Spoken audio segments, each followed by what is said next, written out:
Hey, it's Mike with Riding in the Ozarks. Today, we're going to talk about if Harley Davidson is in trouble. Here in a second, I'm going to read you a text I got from another content creator. I'm not going to say who. I won't put him on the spot, but he has a perception, and I found it interesting, so I thought maybe we would talk about it. So Harley Davidson just had their 120th anniversary party and launched new CVO models.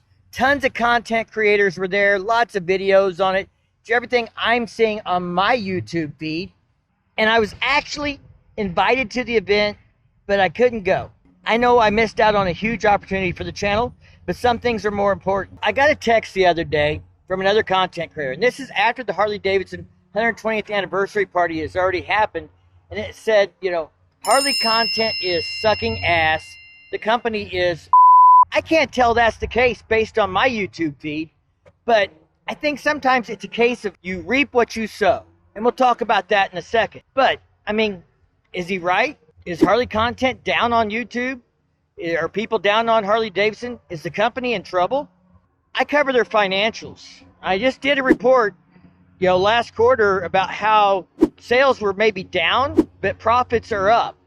And we're about to have their second quarter results. Just next week, that's coming out.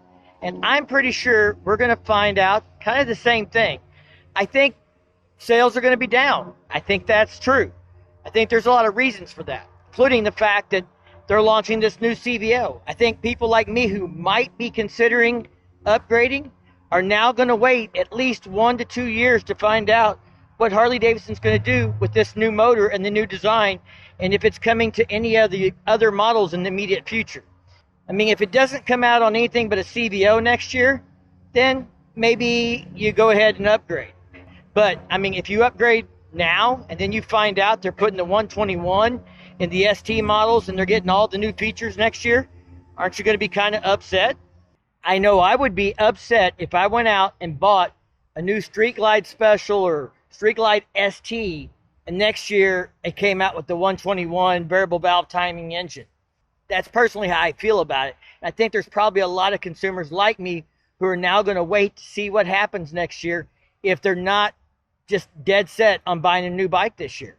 Now, I got a message just this morning from a fan of the channel asking me what I thought and what kind of upgrades I expected to see on the models next year based on what was released on the CVOs. And I've talked about this before, but I'll rehash it again. And if you've already seen this, you can skip forward 30 seconds. But I think probably next year, if it was me, I wouldn't roll any of these new features out. I would keep them exclusive to the CVO for at least 1 year. Maybe, just maybe, I would put variable valve timing on the 117s for the ST models next year, but not give them the 121. But there's a lot to that whole engine and that performance besides just the variable valve timing in the engine. Airbox, other upgrades inside the engine, camshaft, all these other things. The list goes on and on. They can't give all the new features to the other models next year, can they? Without risk losing their CVO base, which is the most expensive models they make next to the Tri-Glide. They already pissed a lot of people off when they put gunmetal gray on standard models just a year or two after it was a CVO color. So is Harley Davidson in trouble? The financials last quarter, they were making like $3,000 per unit. The most profit per unit since 2017. Yes, sales are down. Sales are down for Harley Davidson. Triumph actually has sales numbers up, and so does BMW. They're on the rise. Harley Davidson's on the rise since COVID, so it's hard to say where they're really at, but I do expect sales are going to be down this quarter again. That's the way I feel after hearing and getting feedback from different dealerships and being at different dealerships and seeing what's on the floor. But I guess we'll find out here in another week about that. If you're really interested in sales numbers and profitability kind of stuff for Harley Davidson, make sure you subscribe to the channel because I will have a video coming out on that before I head off to Sturgis in just a couple weeks. I get a lot of comments on the channel from people from all walks of life and that rides all kinds of motorcycles.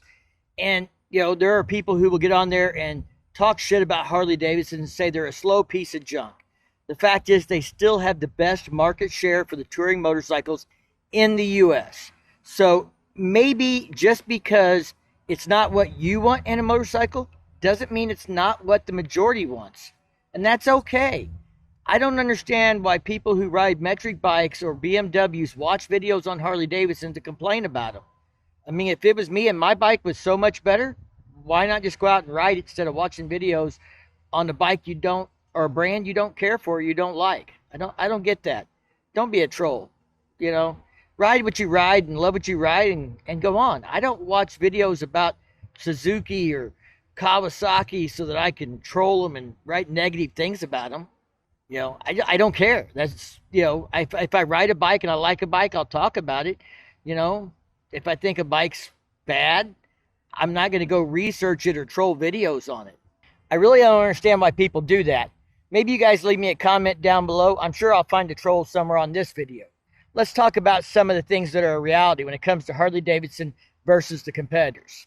I looked it up the other day. Honda sells about 10,000 Gold Wings a year in the US.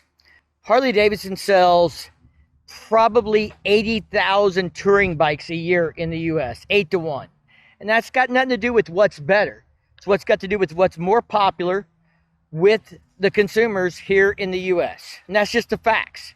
I get videos that people comment and say, you know, Indian's better, Indian's coming after Harley, Harley needs to look out. I don't know exactly how many units Indian sells per year in touring bikes, but it's nowhere near Harley Davidson. I've looked at Polaris's financials, and they won't give you a clear number of on-road motorcycle sales. They incorporate some other products into that when they talk about their numbers, but the best numbers I've been able to figure out is Harley Davidson still sells, you know, 6, 8, 10 units to every 1 unit of Indian. And I think the best selling unit Indian has is a Scout, which is more affordable probably than entry-level Harleys now, that the Nightster and the Nightster Special are all pushing close to $14,000 or $15,000. The reality is if Harley Davidson is in trouble based on sales numbers, then so is Polaris. So is Honda in the US, because they are still outselling them. So maybe they're on a downward trend and the other guys are on an upward trend. That doesn't mean they're in trouble. It means that new riders want different styles of bikes, or because we have a bit of a recession going on with the economy, people can't afford the more expensive premium model Harley Davidsons, so they're buying, you know, a 400cc or a 500cc Metric or Triumph or a Royal Enfield or something like that. And that's okay. The more people riding motorcycles, the better off our community is. You got to remember, we are all in this together as a community. We have enough problems with other people trying to get rid of our lifestyle or impose legislation that hurts our lifestyle to be fighting amongst ourselves over what brand you ride. Now back to the text I got from someone at the beginning of the video I talked about saying that Harley content is sucking and the company is fucked. I don't know that I believe that. I mean, I see plenty of content on Harley Davidson that I think is doing well. Maybe not my content right now, but I haven't been making a lot of content about Harley Davidson actually the last month. I've been making it about products, rides, other things. And that's just kind of where my focus is and some commitments I made to get some videos done for other people. And that's okay, because I'm not a full-time content creator. I'm not trying to get as many views as I can get every month. I'm talking about the things that I want to talk about when I want to talk about them, what I'm interested in. So I think it goes back to you reap what you sow. You guys have all heard that. You reap what you sow. So if you make videos that are negative toward Harley Davidson, you're going to attract an audience that is negative toward Harley Davidson. And all the comments are going to be negative toward Harley Davidson. And if you do that for 2 or 3 months in a row, you're going to feel like the world is out against Harley Davidson. And you're not going to just make one video that's positive and turn that perception around when your audience has grown dramatically that is negative to Harley Davidson, because they feel like you're negative to Harley Davidson, so they subscribe to your channel because that was out, the content you put out, that one particular or 2 particular videos or whatever it was. I am sometimes negative on Harley Davidson. I have people who think I hate Harley Davidson. And then sometimes I'm positive on Harley Davidson motorcycles. And then people think I'm a fanboy. That's okay. They can think what they want. the fact is I try and be objective. If I think Harley Davidson's making a mistake or is doing something that's, hurting the consumers or hurting the company in the long run, I talk about it. I try and talk about it based on facts and numbers, and I try and get reliable sources for my information as much as I can. Now, obviously, this is my opinion based on my perception and based on the information I have. But based on the financials, Harley Davidson is not in trouble. Are they at the king of the peak like they were 10, 15 years ago on sales and profitability? No. Are they better than they were 5 years ago? Yes, at least in profitability, even if it's not in sales. But they were trending the right way. But I think this year, again, is going to be an odd year for sales. I do think the CVO launch and this new engine and technology is going to have an impact on sales. Maybe not a lot. You guys let me know in the comments down below.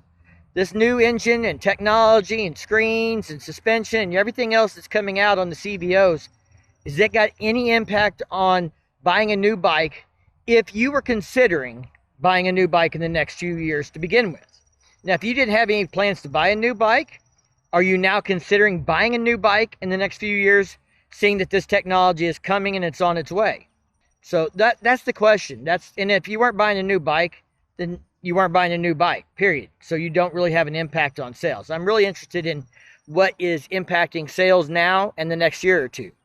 I think I am more likely to buy a new touring bike with these new things coming than I was at the beginning of the year.